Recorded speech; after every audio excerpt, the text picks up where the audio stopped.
something like that. All right, so I'm going to roll the start screen.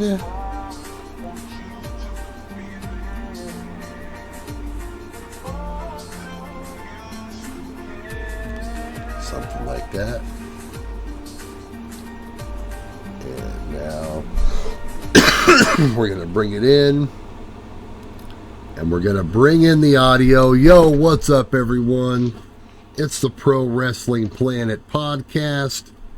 It's your excellent friend, The Brand here. Big Vito T as well in the house. My man, it is August 31st, 2022. It's a Wednesday night, and you know what that means. You know We're here what to that break it down. Freaking means, man. We had an awesome, pretty... I always say awesome. You can say it.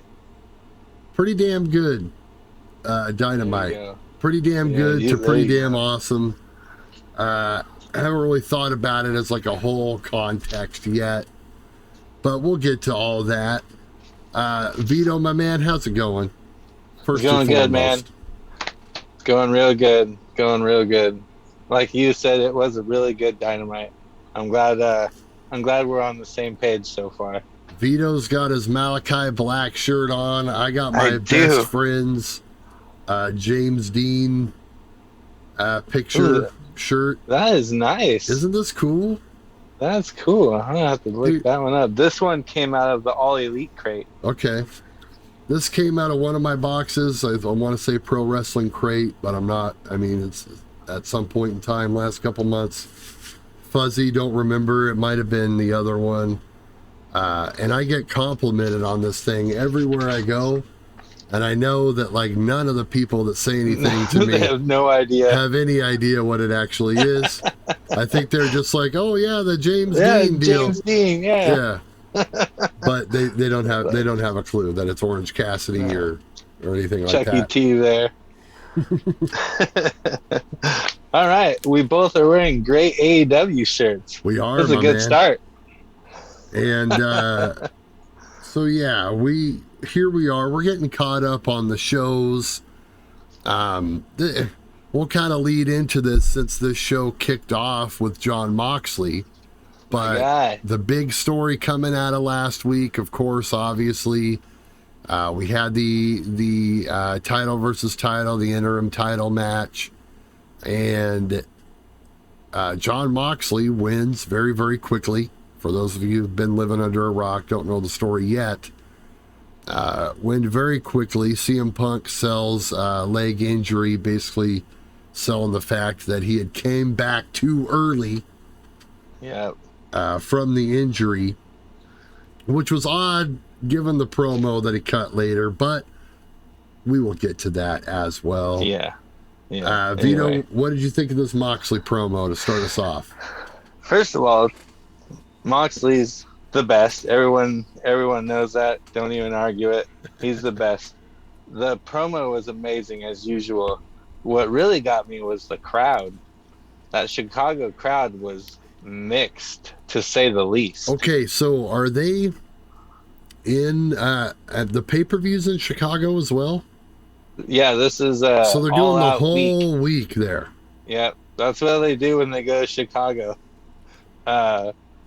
Dynamite, Rampage, and the pay-per-view, and probably oh wait, it's not Monday Night Raw, so no, they probably won't do the Dynamite afterwards. But Dynamite and Rampage, I think Rampage is going to be live this week.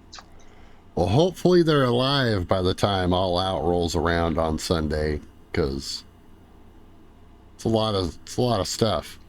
You know? Yeah, especially with a show like this where it just kicked off so hot.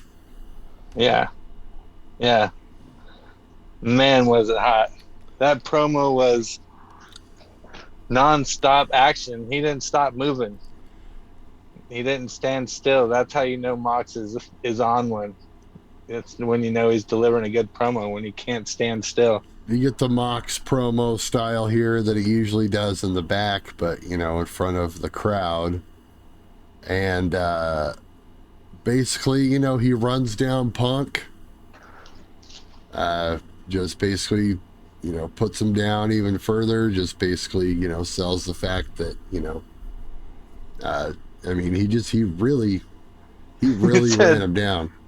Said fragile ego, fragile body, fragile mind, weak spirit.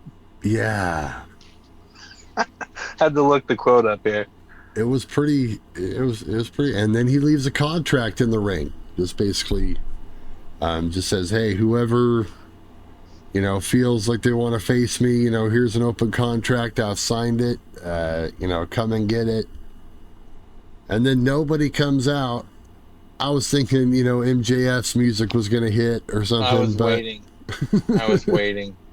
Lights go out and the contract's gone. Something. Right. Yes. But no, we get Ace Steel trawling out there, which is the first time we've seen him on TV, but they explained to us quickly that he's a producer. Yeah. Well, he came out to get Punk when he got injured last week. Oh, okay. But you only saw him for a brief second. Oh, okay. But, that's right. So, yeah. But, anyway, we'll talk more about that guy later. But, it was interesting. I knew once he grabbed that contract that we're continuing this Punk thing. It was going to go on, yeah. Basically, when he grabbed that contract, we weren't getting MJF.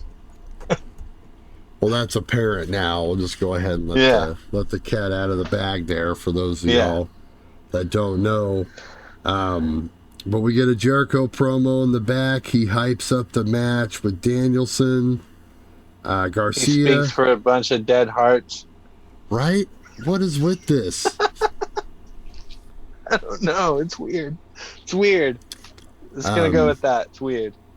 Next week, Jericho's going to come out with Zach Bagans, and they're gonna have like the ghost monitor of Stu Hart come through.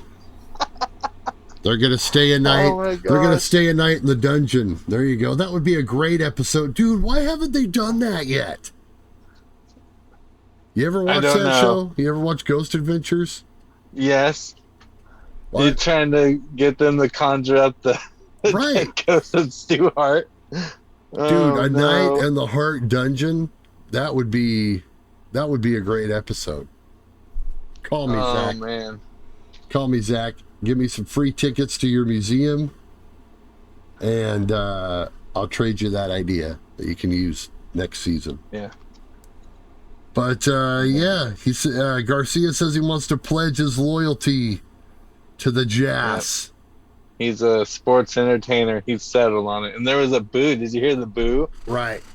They were booing. They're like, "You're a wrestler. No." Well, the Chicago crowd is up with the storyline, so that's good. It helps sell that. And, Jericho tells Brian to watch his back. So then we go to the match. We go to Brian Danderson versus Jake Hager. Now, before we move on further, I just want to point one thing out, that when it first happened, I laughed so hard because I knew we were going to have this conversation. You bring up the fact that we have Danielson and Hager, and we already have 3 men on commentary, don't we? That was actually the very first thing I wrote, was 5-man commentary team. William Regal comes out, and Jericho comes out, and 5-man commentary. And I wrote that down too, just so I can bring it up and discuss it with you. Oh my gosh. You, who hates a 4-man commentary team, when a 5-man showed up, I was like, oh, the brand is going to lose his mind when he sees this. No, it wasn't bad, though. It wasn't too bad. JR barely said anything, right. But because they very smartly just have someone be a mute while this is going on, and they just kind of let the two people, you know what I mean? They just kind of let them banter. Yeah. And, they like Excalibur tried to call some action in the middle of it. Basically, was like how it seemed to play out to me. But yeah. It was a lot like a Jericho versus William Regal with Taz as the referee. Oh, right. That's what it seemed like to me. Right, yeah. Yeah, because you got Taz in there. Gosh, I mean, it didn't get on my nerves as bad as usual. They made it work. It wasn't messy, but not a fan of it in particular. No. But it wasn't too bad here. What did you think of this match? They did a table spot early, which was cool. Yeah, I wrote that down. I want to discuss that with you. First of all, the match was okay. It wasn't amazing, but it was okay. How is it that announcer table and timekeeper table spots aren't illegal? How many times have you seen someone put someone through an announcer table, like Hulk up, throw him in the ring, right, and then try to pin him, and the ref's like, just counting outside? You know, you can go grab a table and put him through it, and then that's a DQ. But if the table's already set up, that's cool. It's free game. Just thought that was a weird, unwritten rule of wrestling. It's a very fine line, I think, Vito. I think if it's a happenstance maneuver, which is basically kind of what happened here, like, you know, Hager or whatever, you know, he gets tackled and he just kind of drives him through it. Could have been intentional, could have not been intentional. It's kind of one of those things. How, you know, it's kind of up to the ref's discretion, I think, kind of in a situation like that. It's not like a blatant use of a table where you like bring it in and set it up and put the guy on it. Tangent. I know. Then it's like, but okay, it's not bro. Just this match. It's on a lot. Right. You know, announcer tables used a lot. AEW doesn't have an announcer table down there, so they use the timekeeper table a lot. Right. I've seen them use it quite a bit. But anyway, this match was actually good. Not moving on from that rant about the tables. This match was good. There was some really stiff forearms in this that I thought were pretty bad, but this is good. I enjoyed this. Hager had like an extended heat spot because they started in his heat and then they went to break, and so like he had to like he kept going throughout that whole commercial break. I noticed that, you know, they saved the comeback, of course, and they do this all the time. But it's all about the timing of that. They were already really deep into, you know, but anyway, it didn't make any kind of difference because when Brian made his comeback, the crowd was into it. But the problem I have with the comeback is that he just kind of he just hulks up. Kind of like out of nowhere, you know what I mean? Just all of a sudden he's like, okay, I've had enough, and he hulks up, and then he just kind of turns the tide. There was no like, you know, usually it's like a move, a counter, that shifts like everything. From out of nowhere, a drop kick or something like that. This was just like, oh, all of a sudden I'm hulking up, and you know, which I guess, you know, Hulk Hogan made a living out of that. You know, reshape the business doing that.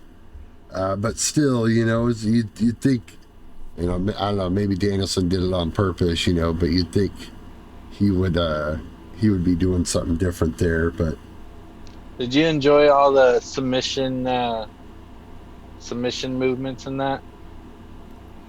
They kind of did those towards the end, right? That was kind of after all those, like, the forearm spots and stuff like that, where they got, like, really physical. Yeah. You know, it's... Do you enjoy that? Is that something you like, trying to scramble for a submission? I enjoy, like, chain moves. Yeah. You know, I think if it's done well, I think it's, you know, I think it could be fine. Sometimes watching Brian Danielson. There you go. Whatever his name is. It's like, I don't know, it looks like he's trying too hard. He's a great submission guy, but sometimes he's like trying too hard. It looked like him trying to do it to Big Jake Hager was a little too much. He almost looked like a little kid trying to take his leg down, but he put on the move. So I didn't have a problem with that as much as I had a problem with, like you said, those forearms and those elbows looked great. And I think he could have spent a little bit more time selling them, but that's kind of a nitpicky thing, Yeah. And it was probably a timing thing, I'm sure too. If they had pay-per-view time, I'm sure Brian would have sold the shots a little bit longer, but they just didn't have the time to do it here. Yeah. But yeah, we get some post-match. Well, action. Right, we get a thing at the end here. Basically, Danielson he hooks up, makes his comeback. He ends up winning now. Yes, the Jazz hit the ring, or excuse me, the Jazz B team, as I like to refer to them. B squad. The B squad of the Jazz hits the ring. Then the BCC evens it up. Then Jericho hits the ring. He's threatening to hit Danielson with the chair, but they do the spot where Garcia comes, grabs the chair from behind him, and this stalls him long enough to where Danielson's able to give him the Claymore or whatever he calls it. The bicycle knee, I think it's called. Right, yeah. It looks just like a freaking Claymore kick, but yeah. Whatever. To each their own. But what I thought was cool, more dissension, interesting, was when you see Daniel Garcia kind of like, oh man, I can't believe I did that. I messed up, made Chris mad. Right. I'm gonna have to pay for this. Yeah. But then when Brian got out of the ring, he like tapped Garcia, gave him an attaboy. Garcia did nothing. He didn't attack him or nothing. He just kind of stood there with his hand on his head like, oh, shucks, what did I do wrong here? I thought that was interesting. So Jericho's definitely going to say something about that. Well, the conclusion I would draw is that he's definitely half-aing it. And, yeah, I don't think Garcia is long. And this match went almost for 11 the Jazz. minutes, so... Really? Yeah, 10:51. Well, see, that's what I'm saying. Yeah, I think it went long because they went to the commercial right in the middle of his heat. Anyway, so yeah, more dissension. We get the wingmen in the ring, which I didn't even know was a thing. Apparently, this is a stable. Yeah, this is a stable that's been around since like almost the beginning of AEW. I mean, I've seen these guys on BTE and stuff, but rarely on actual TV. Ryan Nemeth, JD Drake, Peter Avalon, and Cesar Baroni. Okay.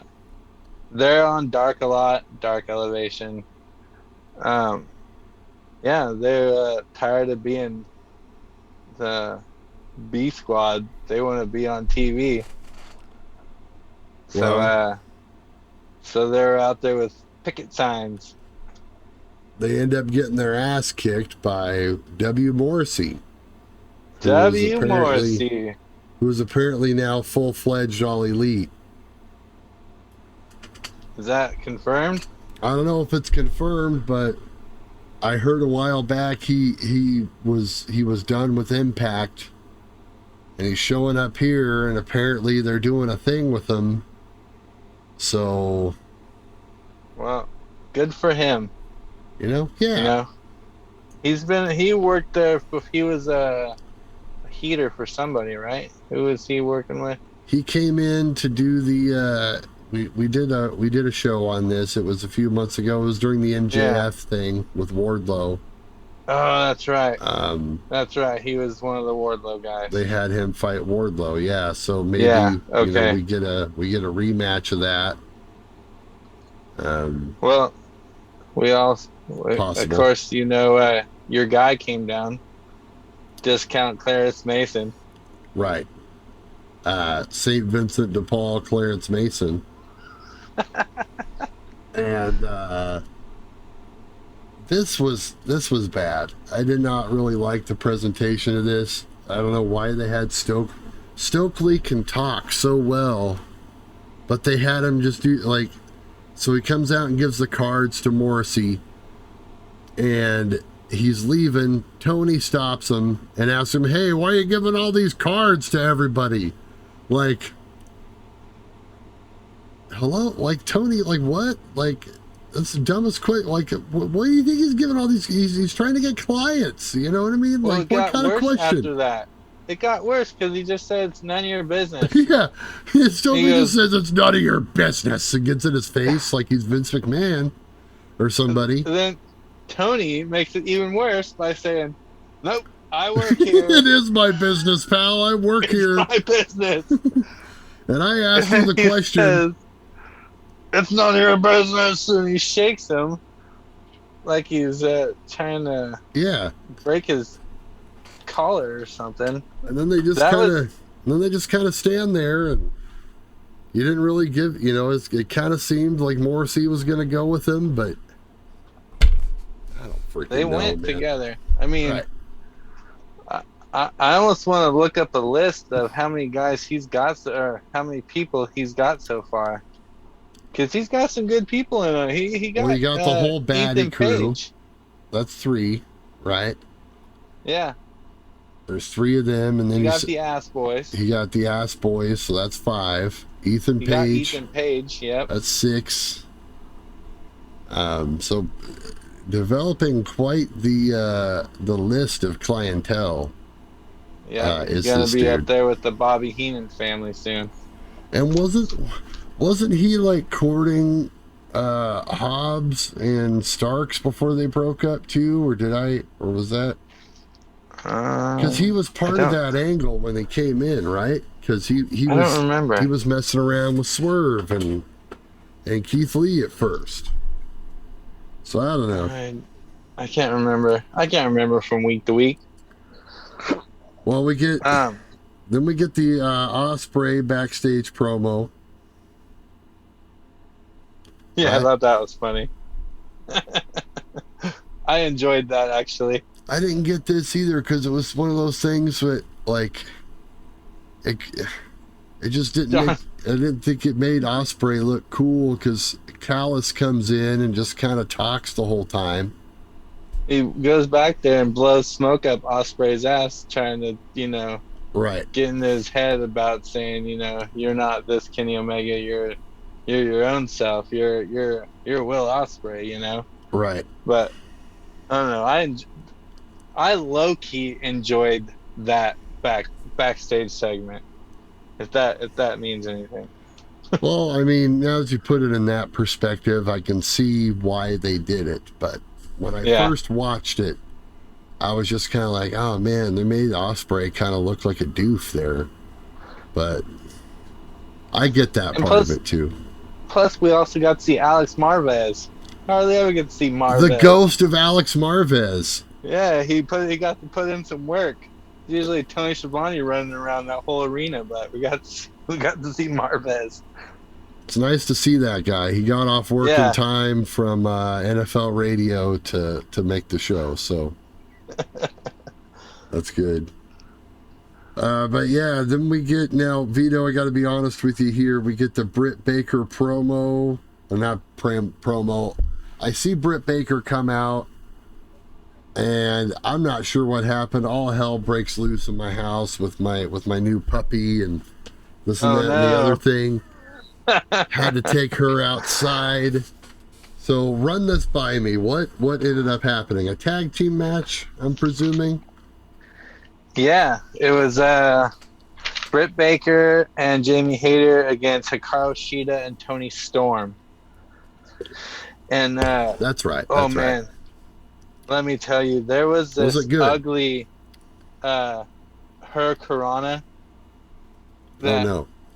I'm trying to remember if it was like a backwards or something, but it was like, no, it was a Hurricanrana. It was almost like a head scissor thing, to where instead of going completely over, it was Jamie Hayter. Jamie Hayter's face just planted straight down on the ring.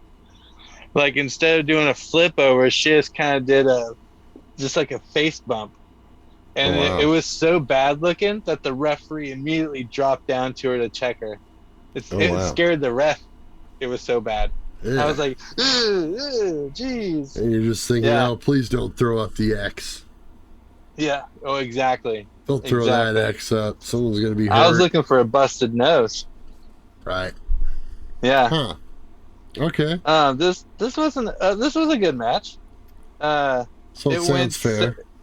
Yeah, it went 7 minutes. The faces went over. It was a solid action all the way through. Not a lot of mistakes. It was pretty good for an AEW women's match, actually. Britt Baker was putting on the glove. You know how Rebel gets up on the apron, she puts on the glove. Sheeta jumps from out of camera and just like boots her in the face with like one of these let's see, Mortal Kombat, Johnny Cage just does that leaping kick across the screen, just shoots himself over. Where like slide, the shadow kick. The shadow kick, it's exactly what it looked like to me. Yep. And I was like, geez, just boot her right in the face. I don't know if the glove even got on, but just, man. Well, this is the fallout of course, Thunder Rosa relinquishing going on hiatus. So we're going to have another interim champion situation going on. I hate that word. Interim. Vacant is pissed right now because he doesn't get to hold any AEW titles. I know. Vacant. AEW is not putting Vacant to work. He ain't in the AEW Hall of Fame. He's going to own the WWE Hall of Fame one day, but for AEW is like... So many legendary title reigns for that dude. Yeah. Okay, so that's basically, I think that's all I missed, because when I came back, we had the vignette of Miro and Darby and Sting, unless there was something before that I missed. Miro and Darby and Sting, huh? It was a Miro. You missed Kip Sabian. Oh, I missed Kip Sabian. Boxhead. Okay. Yeah. What happened here? A chilling Kip Sabian promo. It was nice. See, yeah, and that was another thing we missed last week. The Boxhead saga came to its dramatic pre-conclusion last week. Yep. Yeah, and which it ended up being some other guy, but Kip Sabian was involved. Whatever. Exactly. He was, the angle, like you said, was always him. Yeah. So basically, Kip just said, he explained his master plan that he executed last week, and he fell into his trap, and basically he wants that title that he's got around his waist. And you know what? I think he's going to win it.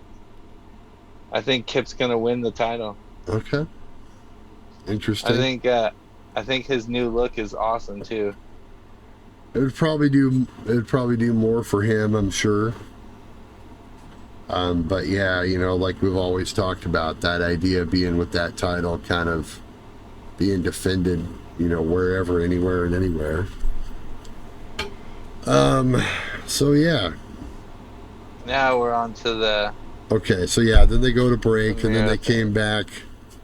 There's a vignette of Miro and Darby, and then Sting comes in. This is basically just to hype up their match with the Hob.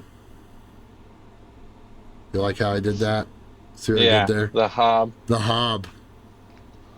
The Hob, dude.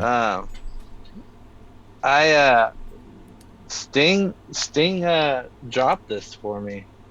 Really? I was kind of feeling Miro, and then Darby came in, and Darby was kind of doing that, a little bit. I'm not sure if I'm totally behind Darby on the mic. And then when Sting came in, I was like, ugh. Darby's not a strong promo. No. I mean, he's just not. It's just not his strong suit. No. And Sting, being a man of few words is his best bet. So this was a big lull for me. A big, as Simon would say, it's a down. It was a vignette. It was whatever. Yeah. But here, this was not just another vignette. This was not just another promo. This was art, my friend. I was real high on this next segment. I don't know. Were you? I was. Were you so hot on it that you would spend $125 for that hockey jersey they keep pumping? Ooh, I don't know about that. I even wrote that down to bring that up right now. The $125 CM Punk hockey jersey. Jeez. Well, Punk comes out, says he's 100%, but it's a new 100%. Doesn't know if it's good enough. Very, very sad. Just being a sad bastard. And then he picks on a fat guy. Right, yeah. What the hell, man? That's rude. How do you know how much that dude's getting it? You don't know. Yeah. Fat dudes get loving, bro. You don't know. Yeah, he's just, come on. I mean, he might have looked like the Simpsons comic guy, but, beyond that. But this is awesome. He's very, very just being a sad sack of life. Shit. And then Ace Steel comes out, the guy who took the contract earlier, basically says, hey, and, they fill us in on, that, I did not know that he trained him. Me neither. But I did, the first time I ever saw CM Punk, it was teaming with Ace Steel as a tag team called Hatebreed. And it was a very early TNA pay-per-view back when they were on the weekly pay-per-views. Early on, the first year. Like one of the first TNA pay-per-views I bought back in 2002 or whatever it was. God, 20 years ago. Wow. Crazy to think. I'll have to look into that. But yeah, they were a tag team called Hatebreed, and I was like, that's really awesome because I was a huge fan of Hatebreed, the band. So I was like, I wonder if they got like permission to use that name from them, or if they just like don't need permission, or if they just, are going rogue. But yeah, that's the first time I ever saw CM Punk teaming with Ace Steel. So that's pretty amazing. That's pretty cool. But now, he fires him up. What's that? It was a hell of a promo, and it was a lot of good stuff. He goes out into the audience and does all that stuff. He but I go finish it out. Well, no, he pumps Punk up. Basically tells him, I don't know. I didn't write down any details. I don't really remember. Anyway, but it was awesome. The promo was cool, but I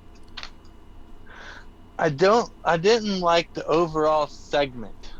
Really? The promo every time he spoke was awesome.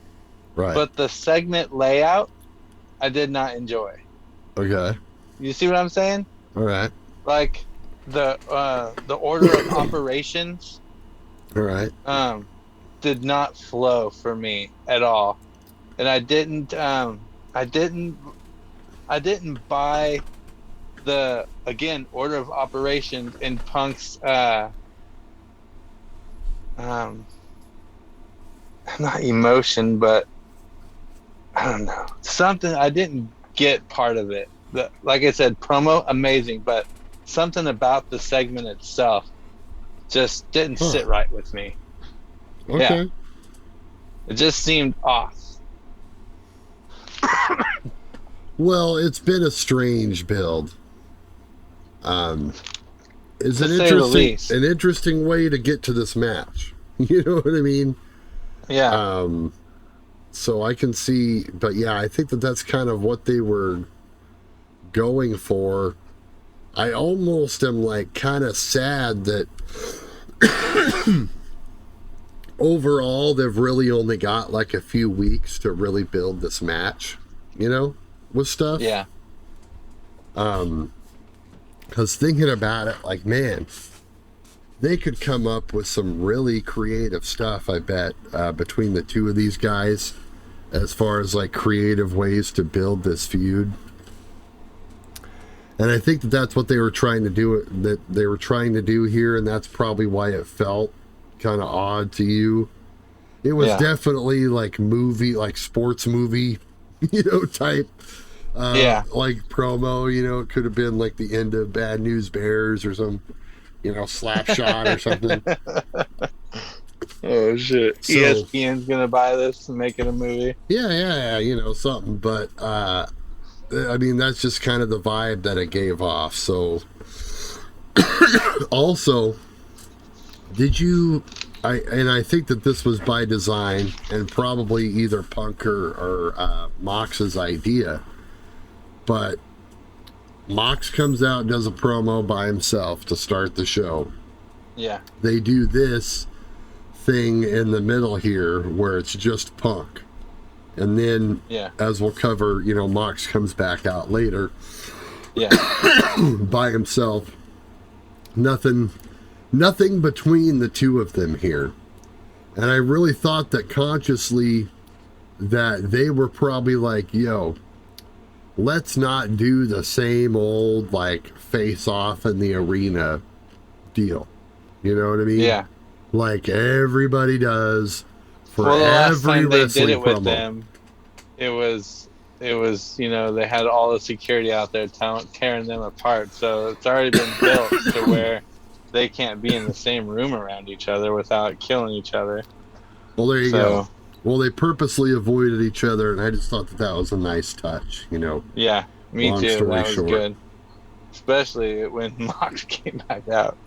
But anyway. Now, I was a big fan of this segment, not so much a fan of the next segment, which was our sit-down promo with Christian and Jungle Boy.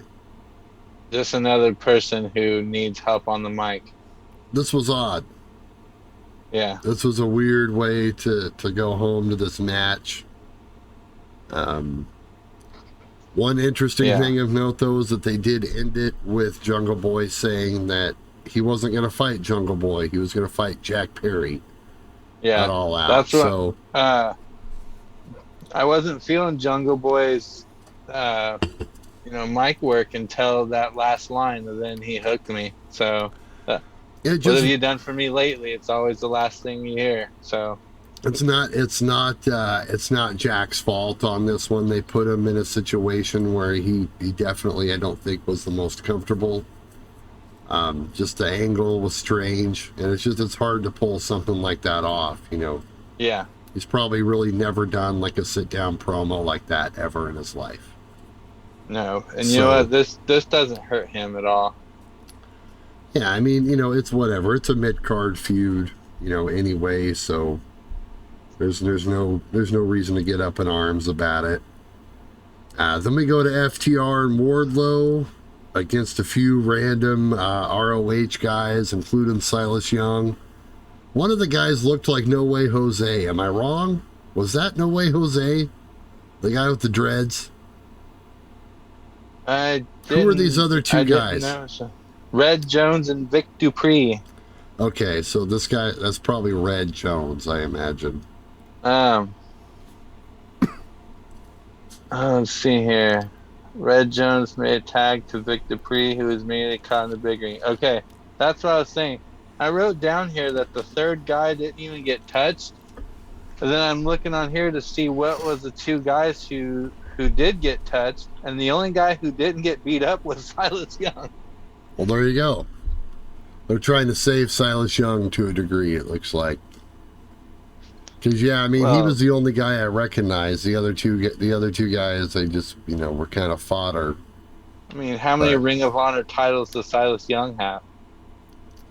I'm not sure about titles, but he was on the show a lot when I was watching it about, I'll look that 8 or 9 years ago, I would say. Last time I watched Ring of Honor on a regular basis. Well, he was on Ring of Honor up until the last days. And it just always, It was a point in time in life where it just always like worked out perfectly. Like I'd get off work on Graveyard at the call center, and I'd like be home at like 6 o'clock in the morning, and it would come on CBS or whatever, and I'd just be like, sweet, Ring of Honor. And I'd watch, usually fall asleep to it, in the wee hours of the morning. Yeah, so he wrestled Hangman Page back in June. Okay. Yes, I forgot about that. But Silas Young has been ROH World Television Champion twice, and has been I guess he wasn't tag champs, but he was in winner of Tag Wars with Beer City Bruiser. But okay. So Silas Young is I'm glad he didn't get mulled over there. They lost in 58 seconds. It was a squash. Yeah. Nice little squash. Both the TNT and TBS belts are on a man and a woman with basically the same gimmick. But that's neither here nor there. Just an observation I made. Now we get Mox hitting the ring. Basically the match with Punk is official. They hit his music before he was done talking, which he looked kind of upset about. I was thinking it looked like he took like an extended pause. Right. Like he had put the mic down like towards his waist, and then like they hit the music, and he went to go put it back up at the same time they hit his music. Right. So a little bit of a miscue. He probably wanted to say a little something else, but he says he's going to destroy CM Punk. Yeah, basically, just saying that he has no idea what he's gotten himself into. He's going to brutalize him and all that. He's going to try to take him to Nick Gage land. Oh yeah, that's gonna be fun. So this next part, I need your what was your this qualifications of how things work. Did Andrade try to buy the Dark Order? I am so confused, my man. I don't know what they were trying to do. It's I didn't know if he was trying to get 10 or if he was just trying to buy the whole Dark Order. The impression that I got was that he was trying to get 10 to take off his mask. And that's what he was paying Uno for. But I can't say that with any kind of positivity. I'm gonna have to go back and watch that. I was just kind of like, what, the hell is going on here? So, and I don't think this ended up getting resolved. But so we have this thing with 10. We'll get to that here shortly. Yeah. But I think you know what I'm thinking there. Verbiage. Yeah. You know what I'm thinking. Next great match. Oh my God, the 4-way. Yes. Wheeler Yuta versus Rey Fenix versus Rush. This was amazing. Versus Dante Martin. Pure title not on the line. Well, Dante, I don't get an entrance. Martin was in the ring to start the match.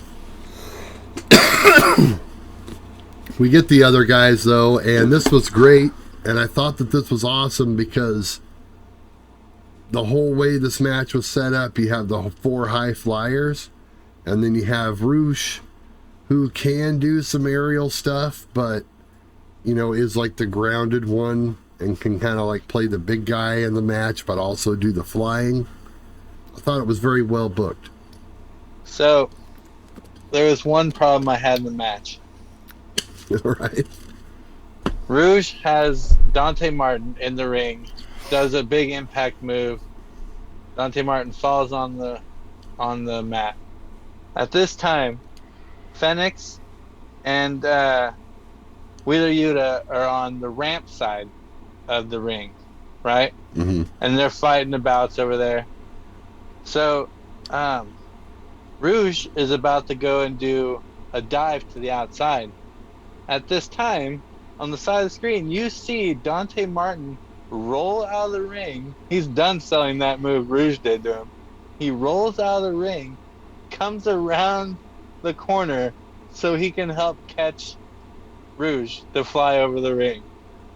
I'm like, what the hell is going on here? Why would you do that? Right. I was so thrown off. I was like, why would you do that?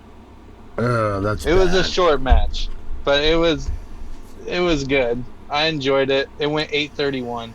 It was good. It's one of those things where, you know, if you just enjoy like the action and you're not, you know, paying attention to the details, you know, you can kind of take yourself out of something like that. So yeah, usually I do. I'm the all about suspending belief spots guy.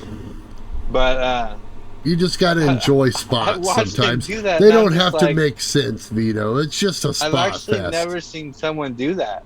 Right. He took the move, sold it for like a second or two, rolled out to go do a job, and I'm like, but that is pretty bad. Those two guys could have caught him. You know what I mean?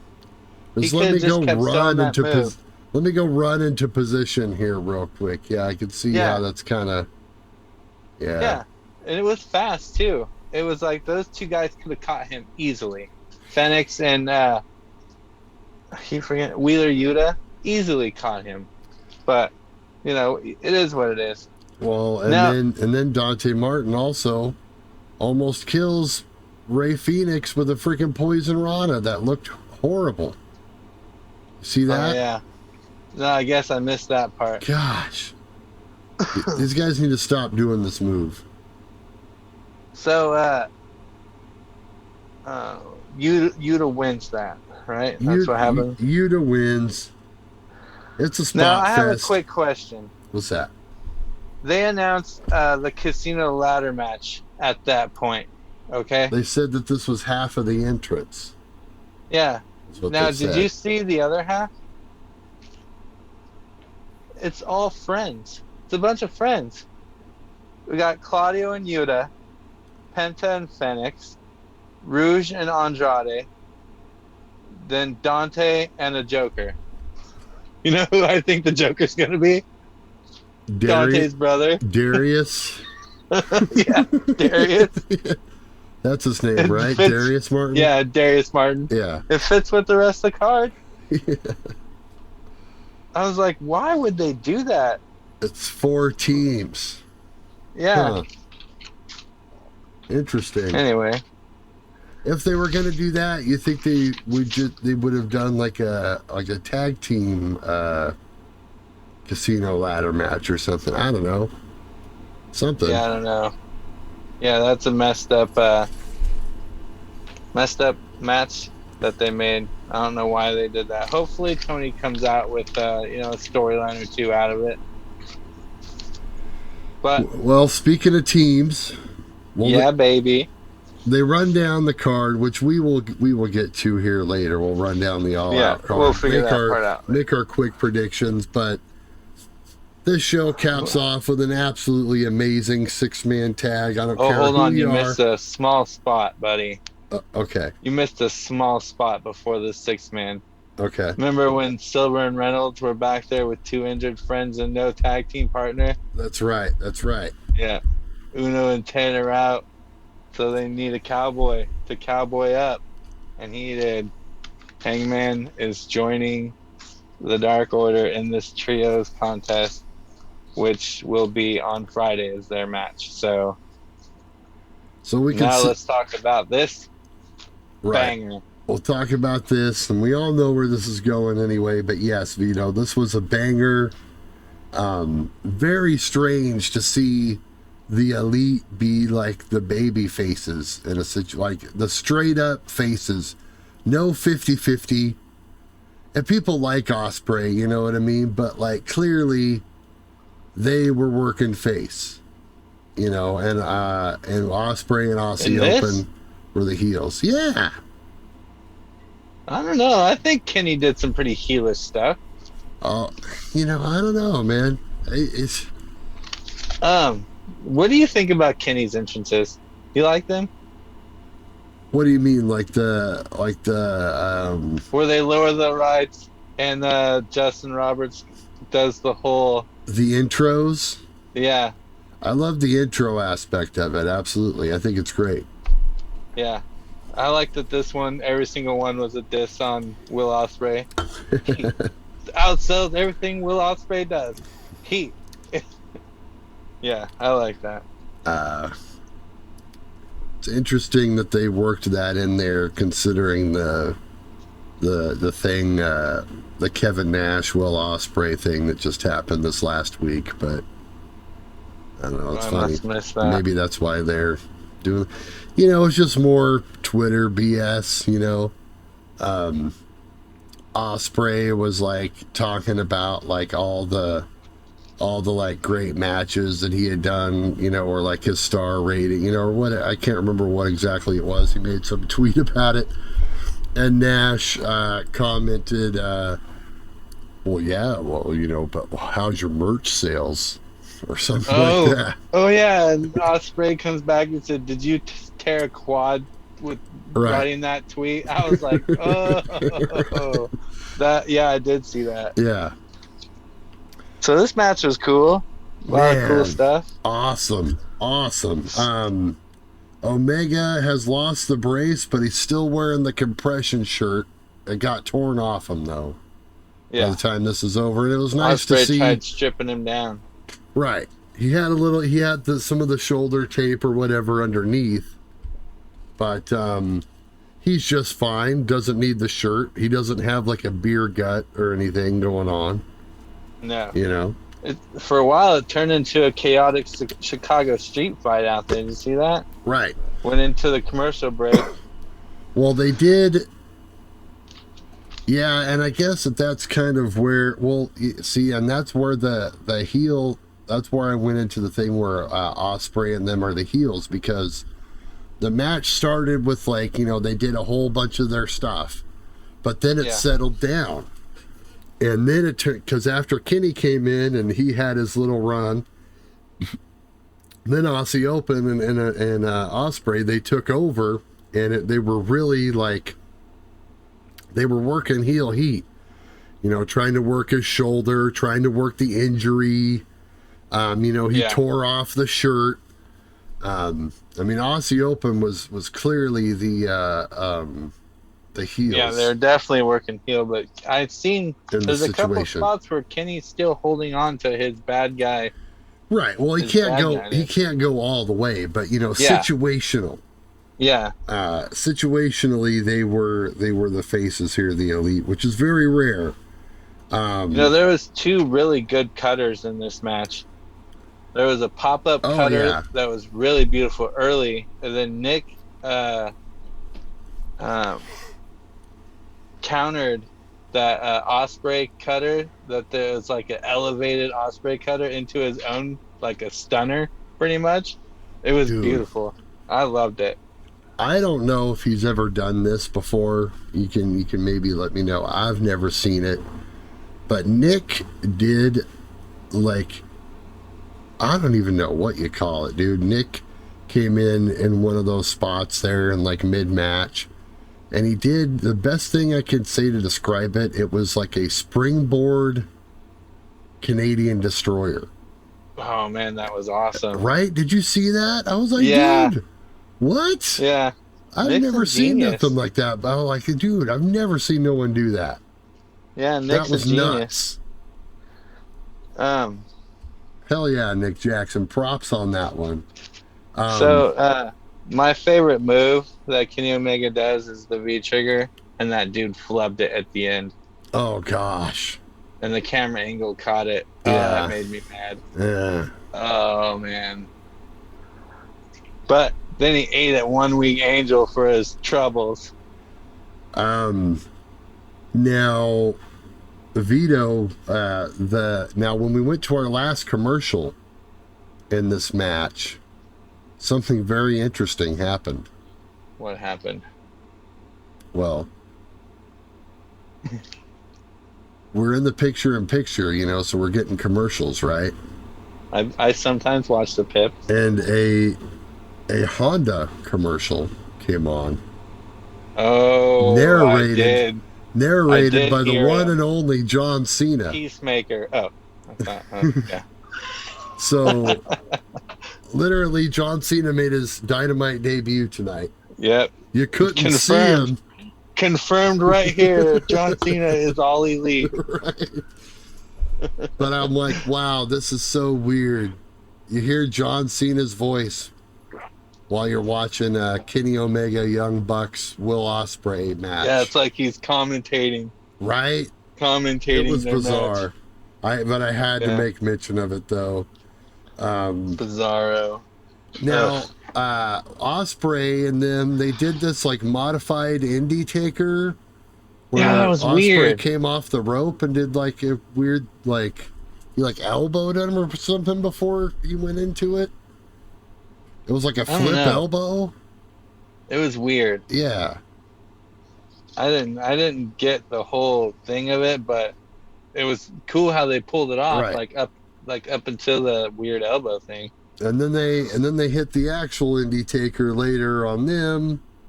Like you said, you know, we get Omega in there, hits the V trigger, one winged angel, gets the pin. 19 minutes. Damn good 19 minutes. Unfortunately, half of it was commercials, but we'll take what we can get. It was still awesome. Someone get Will Ospreay out of New Japan, folks. He needs to be full-time AEW. I don't care what you got to do to get him there. Do it. All right. Can we kidnap? You ready to run this card down? Can we kidnap Will Ospreay and get him in there? Do you have it up?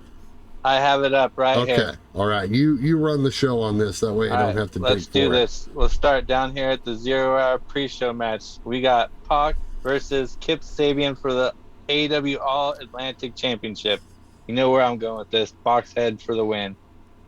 You already went Kip, so I just to oppose you, I'm going to go Pac here on this one. Pac keeps the belt.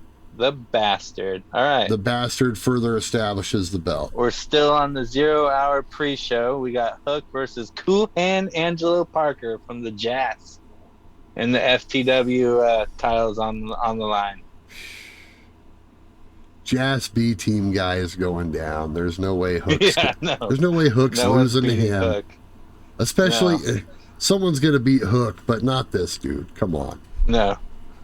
And then the match I'm looking forward to a lot. Still on the 0 hour pre-show match. Tomohiro Ishii versus Eddie Kingston 2. So this is a little bit of thing we could just mention real quick. We were supposed to have Sammy Guevara, Eddie Kingston. There's been all this drama though. Yeah. And now Sammy's off the show, but Eddie has a match with Ishii all of a sudden on the pre-show. Yeah. Yeah. Their first match was awesome. God, those guys just beat the out of each other. Which supposedly Eddie's the one that got suspended.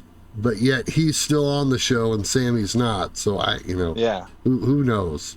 Take that for what it is. Who knows what the dirt sheets are telling us? I mean, you got to go with Kingston here. There's really no reason for Ishii to win. Yeah, I agree. No reason. All right. Then we got the Pinnacle, Ftr and Wardlow versus Jay and the Guns. FTR Wardlow all day. You can't. You know, it'll be nice. It'll be nice to see the MCMG in the house, but yes, I always like that thing where they do this. Yeah, they're great. But yeah, you can't just have a bunch of champions lose. Right. Yeah. No. Yeah. Not gonna happen. All right. Then we got Hobbs and Starks. Ooh, this is interesting.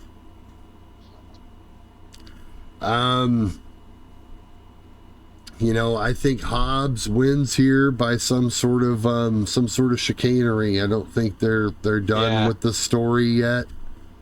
I think they keep it going a little bit. Over. Right. Yeah, Starks has got QT Marshall on Friday, so we're gonna find out what that's about. But I want to say Starks, but I feel like Hobbs is gonna win. Hobbs cheats or Hobbs gets the interference to win, and maybe we get someone to help Ricky, and if something happens there, but who knows. Then we got the House of Black versus Miro, Sting, and Darby Allin. I'm going with Hobb on this one. We went from Hobbs to Hobb. Going with Hobb on this one. Yeah, the team with them and Miro, you go with the experience factor in the story, and I think that sounds good too. I'd go Hobb. All right, then we got the Casino Ladder match. Claudio Castagnoli, Wheeler Yuta, Pinto El Cielo Miedo, Fenix, Rouge, Andre El Idolo, Dante Martin, and the Joker. So this is for a world title match. Yeah.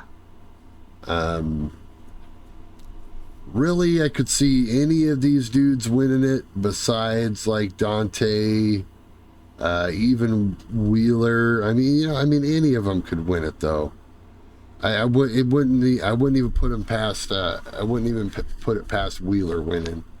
I'm going to go out on a limb here and say the Joker's going to win.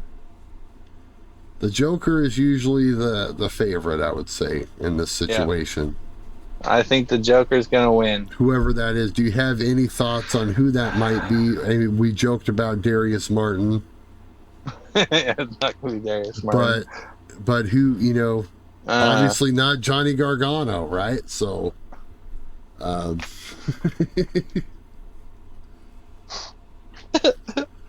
one out for Johnny boy. Right. Pour it out. No, actually, at this current moment, I got nothing for you.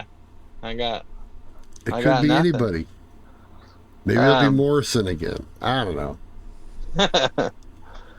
So who do you got? Anybody? Can you nail one down? Oh, okay. As far as the winner go, yeah. Because all I said was like the only guy I don't buy winning would be Dante. Yeah, not me neither.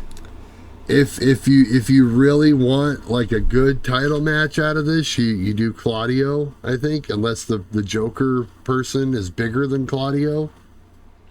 That's really the only title match I would take super seriously, I think. The other guys, it would just be like, yay, they got a title match, but I don't buy they have a chance to win. I don't think they're putting the title on Claudio anytime soon, but I would at least halfway buy him as a challenger at this point, if that makes any sense. I think if I had to choose someone on here, I'd be Andrade El Idolo. I'll go with that guy.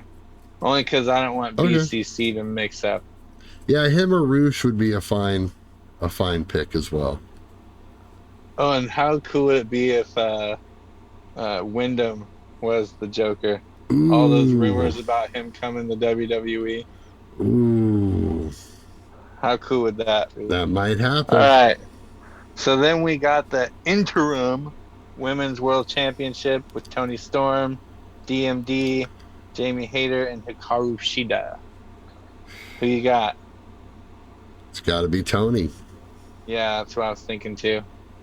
I think they were going that way anyway, so there you go. Okay, let's do this first.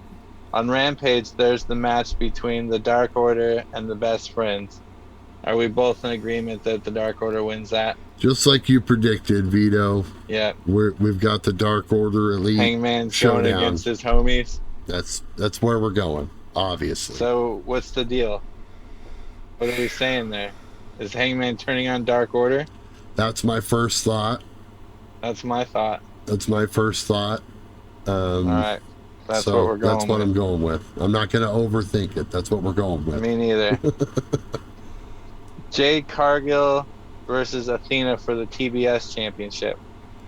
Ooh, okay, so they're finally going to do this, huh? And this is it all out. If you're going to lose anywhere, you better lose it all out. You're going to lose to someone who's awesome like Athena. Yeah. I'm going with Athena here. I'll oppose you and go Jade. As much as I think Athena could do it, I just don't think it's the right time yet. I don't, Yeah. I want to see more out of Jade before someone beats her. I think it would mean more. That's my problem. I don't think we're gonna see more out of Jade. I think we reached her limit. You here. might be right there. You might be right as well. So as a champion, anyway, we can move on to other stuff. But anyway, now we got Jack Perry against Christian Cage. I mean, we can keep saying it. We can keep saying it does nothing for Christian to win, but right. I mean, I'm gonna go with Jack on this. I think you go with Jack, and I want to see this. They've done some good stuff throughout the course of their feud, but I'm ready to see it be over. So please let it be Jack Perry. So then we got AEW World Tag Team Championship, Swerve and Our Glory against the Acclaim. Oh yeah, Swerve's got to keep it. Yeah, there's no doubt. The Acclaim I don't think know. the Ass Boys are going to interrupt that. There's a good chance of that, I would say. Then we have Lionheart, Chris Jericho versus the American Dragon, Bryan Danielson. I forgot to mention earlier during Danielson's match, they mentioned that, or Excalibur said that it was the first time that they were it was like 20 years in the making, the match, which I guess, I mean, in a literal sense, you could say that, but I mean, they've wrestled each other several times in WWE. So, I mean, whatever. It is what it is. But if I'm going to pick a winner here, I could go either way, but you probably want to go... I don't know, man. I would say Danielson, but I think you got to create some challengers for the eventual winner of the main event. So maybe Jericho. I feel like it's gonna come down to Garcia and join the BCC at All Out. Okay. So I think the Dragon wins, the Lionheart. Yeah, that'll probably play a factor. You're right. Now, here we go. Main event. The big one. What do you think? Well, it's got to be Punk. Jon Moxley versus CM Punk for the AEW World Championship. It's got to be Punk. Wait, what? It's got to be Punk. Okay, that's we're gonna go against each other on this one too. Good. So you're going Moxley, huh? All right. Brandon, in what world do you think I'm going to go against Jon Moxley? Not for CM Punk. I mean, I love CM Punk. I like CM Punk, okay? I don't have any of my CM Punk collectibles in here, but they're out there. But I don't think you can stop Jon Moxley right now. On the mic, in the ring, with the belt in his hand. I agree with that take. I mean, he is doing just fine. But to me, I'm just thinking of, they had plans with Punk. They had all these plans with Punk before he got hurt. And to me, I just see this as being a continuation of that. I think we finally get back to that. But I don't know. I mean, but that's my strong inclination, is that we go back to Punk, and then we kind of carry on business as usual, but just kind of behind a couple of months or what have you.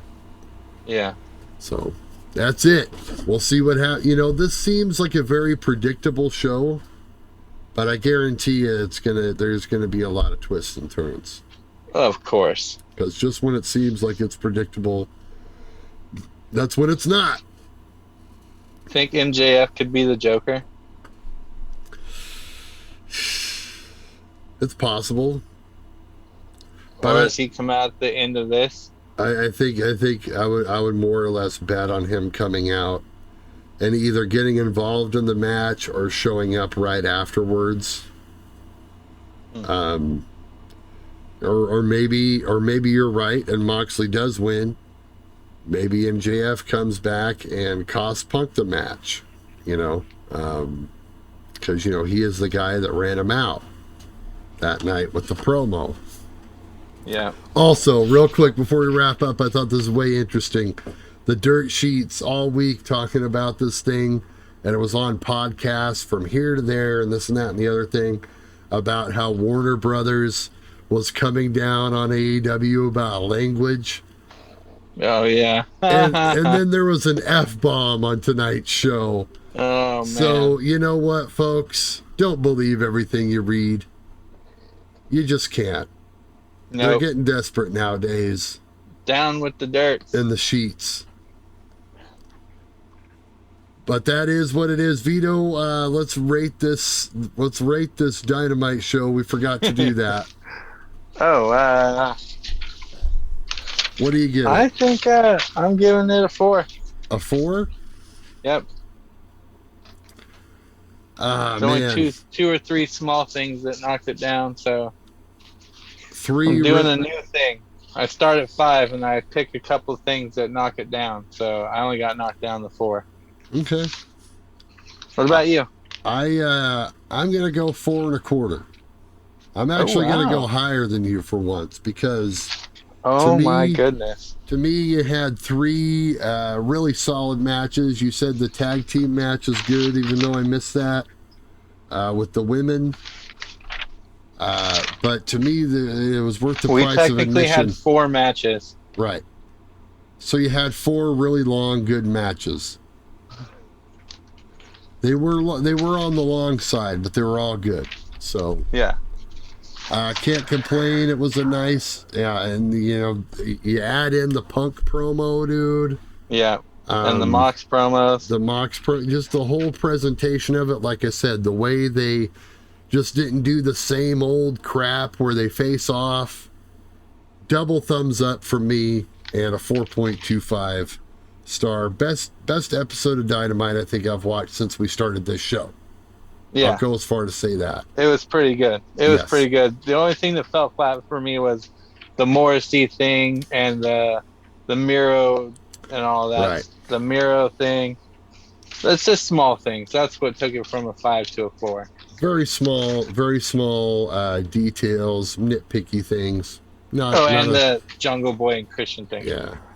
Just those 3 things. Anyway. It may be added up to a minute of the TV time, the things that annoyed me. So more than a minute in my heart, though. But it was a great show. Another great Wednesday. It was great. We'll be back at some point. We may review the pay-per-view. We might not. We might be back next week. I'm not really sure what the plan is. We'll be with you when we get there. For my excellent friend. We'll both be there. Yes.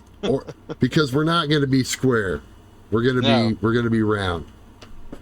Hey. Wait a minute.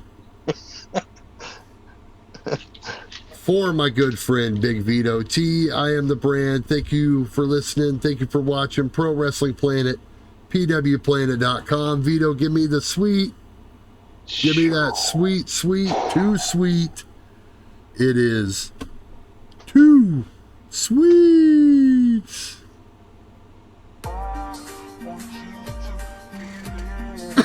All right, and we're clear. We are clear, and I'm gonna have a beer.